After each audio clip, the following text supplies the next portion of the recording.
Hello friends, यहाँ पर देख रहे होंगे आप एक काफ़ी इम्पोर्टेंट सवाल है क्योंकि यह क्वेश्चन 2026 एग्ज़ाम के लिए बहुत ही इम्पोर्टेंट होने वाला है। क्योंकि यह क्वेश्चन 2023 में पूछा था और यह क्वेश्चन अभी तक नहीं पूछा है। तो यहाँ पर जान लीजिए, ऐसे क्वेश्चन अगर आप करते रहेंगे तो आपका मार्क्स काफ़ी अच्छा आएगा। तो यहाँ पर दिए गए परिपथ में प्रत्येक प्रतिरोध में प्रवाहित धारा तथा परिपथ में प्रवाहित संपूर्ण, यहाँ पर हमें संपूर्ण धारा पता करना है, मतलब कितना टोटल धारा निकल रहा है और परिपथ में कितने कितने धारा प्रवाहित हो रहे हैं हर परिपथ में। तो यहाँ पर देखिए, सबसे पहले यहाँ पर हम धारा को मेंशन करते हैं। मान लेते हैं यहाँ से आई धारा क्या हो रहा है, प्रवाहित हो रहा है। उसके बाद यहाँ से आई धारा निकल रहा है, यहाँ से यहाँ तक आई यहाँ तक पहुँचा। अब यहाँ पर हमारा सर्किट क्या है, समांतर क्रम में है, इसलिए यहाँ पर धारा क्या होंगे, बदल जाएंगे। यहाँ पे धारा जितने परिपथ होंगे उतने परिपथ में क्या होंगे, डिफरेंट डिफरेंट होंगे, अलग अलग होंगे, जितना उसमें रजिस्टेंस के हिसाब से। ठीक है, तो यहाँ पर I1 है, यहाँ पर I2 है और ये हमारा I3 में चेंज हो जाएगा। फिर यहाँ पर जो निकलेगा धारा टोटल होकर I ही निकलेगा। ठीक है, फिर यहाँ से I ही आएगा। तो यहाँ पर ये काफ़ी अच्छे से आपको इतना समझ में आ गया। इसके बाद हम लोग क्या करेंगे, यहाँ पर देखिए, अभी हमने आपको कई ऐसे इम्पॉर्टेंट क्वेश्चन बता चुका हूँ पिछले वीडियो में, जो एग्ज़ाम के पॉइंट से काफ़ी ज़्यादा इम्पॉर्टेंट हैं। तो चलिए यहाँ पर हम इस सवाल को करेंगे और देखेंगे कैसे होगा। तो यहाँ पर दिया गया है 8 ओम और यहाँ पर दिया गया है 12 ओम, यहाँ पर दिया गया है 14 ओम। तो यहाँ पर क्या करेंगे हम, यहाँ पर देखिए आपको पता है कि 8 ओम दिया गया है अगर मेरा, तो यहाँ पर समांतर क्रम में एक सिरे से लेकर दूसरे सिरे तक का बोल्ट जो होता है वह हमेशा समान होता है। ठीक है, मतलब वोल्टेज क्या होता है, इक्वल होता है सभी का। तो चलिए यहाँ पर हम देखेंगे इसी बात को। तो यहाँ पर क्या है, तो दिया गया है, सबसे पहले आप लिखेंगे दिया है, यहाँ पर लिखेंगे एग्जाम के हिसाब से दिया क्या क्या है उसे आप लिख लेंगे। और यहाँ पर V इज इक्वल टू कितना दिया गया है, 8 वोल्ट दिया गया है। और R1 आपका कितना है, यहाँ पर R1 इसे मान लिया जाएगा, इसे R1, इसे R2 और इसे R3। ठीक है, इसे R3 मान लिया जाएगा। R1 कितना दिया गया है, 8 ओम। R2 हमारा कितना दिया गया है, 12 ओम। और यहाँ पर R3 कितना दिया गया है, हमारा 24 ओम है। यहाँ पर इतना आपको समझ में आ गया। जो दिया गया है उसे आप लिखेंगे और यहाँ पर हम अब स्टार्ट करते हैं ओम के नियम के अनुसार। ओम का नियम, ओम के नियम,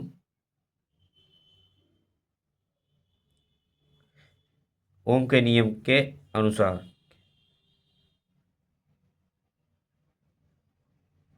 तो यहाँ पर क्या होता है, V बराबर आई इंटू क्या होता है, R होता है। V बराबर क्या होता है, आई इंटू R होता है।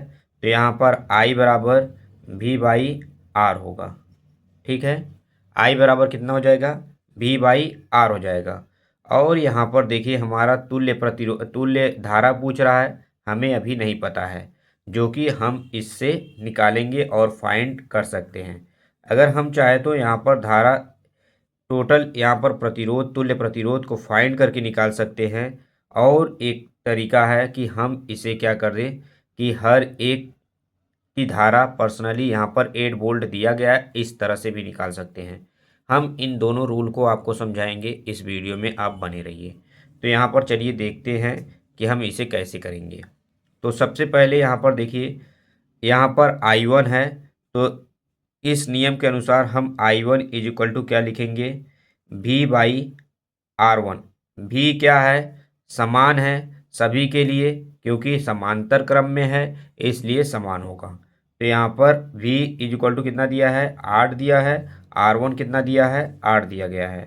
तो 8 से 8 कैंसिल हो जाएगा, हमारा I1 धारा कितना आ जाएगा, 1 एम्पियर आ जाएगा। और यहाँ पर I2 हम करेंगे तो हमारा I2 कितना आएगा, और यहाँ पर देखेंगे V बाई R2 हो जाएगा। तो यहाँ पर बी कितना है 8 है, और हमारा ए कितना है 12 है। तो हमारा कितना धारा आ जाएगा, यहाँ पर आप करोगे तो 0.66, यहाँ पर 12 का होगा नहीं, डिवाइड होगा नहीं, तो यहाँ पर पॉइंट बढ़ाओगे, यहाँ पर 0 बढ़ाओगे तो 6 बार जाएगा, उसके बाद भी 6 बार जाएगा। ठीक है, यहाँ पर एम्पियर आ जाएगा। अब यहाँ पे इसी तरह से हम लोग I3 का V/R3 कर लेंगे, और यहाँ पर 8 कितना है 24 है। देखो यहाँ 8×3 = 24 हो जाएगा, यहाँ पर 1/3 है जाएगा, तो यहाँ पर 0.33 एम्पियर आ जाएगा, क्योंकि यहाँ पर 10 होगा तो पॉइंट जैसे बढ़ेगा 10 होगा, 3×3 = 9 हो जाएगा, तो इसी तरह से ये चलता रहेगा। तो यहाँ पर ये सवाल काफ़ी अच्छे से आपको समझ में आ रहा होगा। अब यहाँ पे परिपथ है, देखिए यहाँ पर जो धारा यहाँ से प्रवेश कर रही है परिपथ में, यहाँ से जो प्रवेश कर रही है I1 I2, यहाँ से टोटल I ही है ना, यहाँ पे ये I1 था, ये I2 था, ये I3 था। तो यहाँ पर हमारा क्या हो गया, यहाँ पर I=I1 + I2 + I3 हो जाएगा कि नहीं। अब सभी को हम ऐड कर देंगे एक में, 1 + 0.66 और यहाँ पर 0.33। जब आप इसे ऐड करेंगे तो यहाँ पर एक सिमिलर कितने के बराबर आएगा, 1.99 एम्पियर आ जाएगा। और आप इसे क्या करेंगे, 2 एम्पियर के इक्वल क्या करेंगे, मान लेंगे कि ये 2 एम्पियर हो सकता है। ठीक है, 2 एम्पियर के इक्वल 1.99 एम्पियर है, तो यहाँ पर 2 एम्पियर लिख सकते हो, इसके करीब हमारा आंसर है। तो यहाँ पर आप इसे लिखना चाहो तो लिख सकते हो, नहीं लिखते हो तो कोई बात नहीं, आपको नंबर कंप्लीट पूरा मिलेगा, ऐसा कोई बात नहीं है कि आपको नंबर नहीं दिया जाएगा। ये हमारा हो गया फर्स्ट सल्यूशन, ये हमारा पहला तरीका था जिससे हम यहाँ पर निकाल सकते थे, इस तरह से इस मेथड से हम अपना सवाल कर सकते थे। लेकिन हम चलते हैं अब दूसरे तरीके से, आपको बताएंगे कि हम अपना सवाल किस तरह से यहाँ पर कर सकते थे। तो सबसे पहले हम यहाँ पर देखिए हमारा क्या दिया गया है, तुल्य प्रतिरोध दिया गया है। पहले हम यहाँ पर तुल्य प्रतिरोध निकालेंगे कि हमारा एक किस क्रम में ऐड है। तो यहाँ पर देखिए सबसे पहले यहाँ पर हम इससे भी निकाल के दिखाते हैं। देखिए तरीके बहुत हैं, सिर्फ आपको आना चाहिए, और काफ़ी अच्छे से अगर आप अभी से स्टडी में तैयार करे रहोगे इम्पॉर्टेंट क्वेश्चन, तो नंबर आपको लाने में कोई प्रॉब्लम नहीं होगा।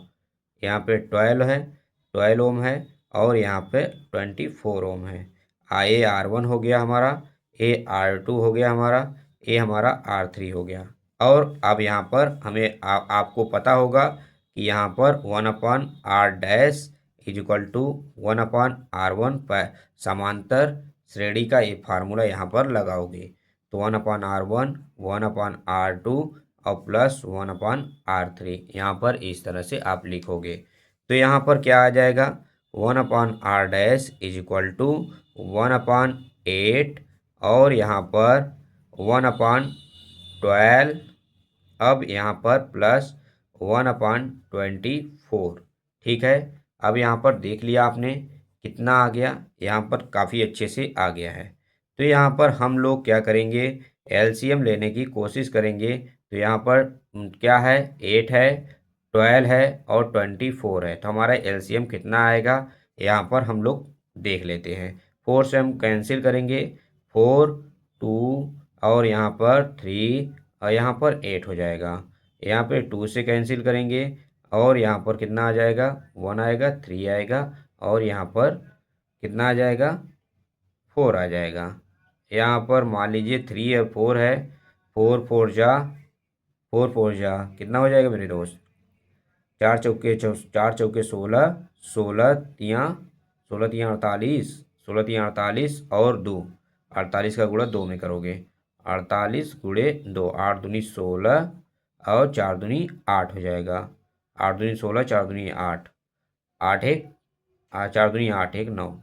यहाँ पर इतना हमारा क्या हो जाएगा, एलसीएम हो जाएगा। अब देखिए अब ये कितनी बार यहाँ पर देख लीजिए आप, यहाँ पर कितनी बार में ओ होगा। तो ये यहाँ पर हमारा क्या है, 8 से हम इसको डिवाइड करेंगे, कितनी बार, 12 12 8 96, तो 12 बार कटेगा तो यहाँ पर 12 आएगा, और यहाँ पर 12 12 कितनी बार 8 बार जाएगा तो 1 में मल्टीप्लाई होगा 8 हो जाएगा, और यहाँ पर 12 है 24, 24 चौका 96, यहाँ पर 4 आएगा। तो यहाँ पर 1/R1 इज इक्वल टू 24 8 20, 24 12 8 20, 12 8 20 4 24, 24 हो जाएगा 24/96। तो यहाँ पर आर डैश क्या होगा, यहाँ पर R dash is equal to क्या होगा 96/24 हो जाएगा। कितनी बार जाएगा 4 बार। यहाँ पर कितना तुल्य ओम आ गया 4 ओम हमारा आ गया है। तो यहाँ पर हमारा तुल्य हमें प्रतिरोध पता चल गया है, और हमें वोल्टेज कितना हमारा दिया था, वोल्टेज हमारा इस परिपथ में हमारा कितना है 8 वोल्ट दिया गया है। तो यहाँ पर देखिए 8 वोल्ट, यहाँ पर काफ़ी आसानी से आपको ओम के नियम के अनुसार लिखना है। ओम के नियम से, ओम के नियम से V is equal to I into R होता है। तो यहाँ पर I क्या होगा V/R हो जाएगा, और यहाँ पर I इज इक्वल टू कितना हो जाएगा, V पहले से आपको पता है कि R दिया गया है, और R हमारा 4 ओम आ गया है। तो यहाँ पे 4 दूना 8 2 एम्पियर हमारा यहाँ पर लिखोगे। संपूर्ण धारा संपूर्ण धारा धारा संपूर्ण धारा I कितना है 2 एम्पियर। ठीक है, इस तरह से हमारा सवाल क्या होगा कंप्लीट हो जाएगा, और इस तरह से आप लोग एग्जाम में सवाल करेंगे, जिससे आपको एक अच्छा नंबर मिलने के चांस बढ़ जाते हैं। तो अगर वीडियो अच्छा लगे तो प्लीज़ लाइक करिएगा, दूसरों को शेयर करिए, क्योंकि इस समय एग्ज़ाम का समय चल रहा है। ऐसे इंपॉर्टेंट क्वेश्चन सभी लोग कर लें, क्योंकि यही एक समय है कि आप लोग पहले से एग्ज़ाम के बारे में रिपीट करके रखेंगे, तो क्वेश्चन काफ़ी अच्छे से मेक कर पाओगे, और जितना प्रैक्टिस किए रहोगे तो बनाने में काफ़ी मदद होगी आपकी। तो अगर वीडियो अच्छा लगे तो प्लीज़ लाइक करना। Thank you.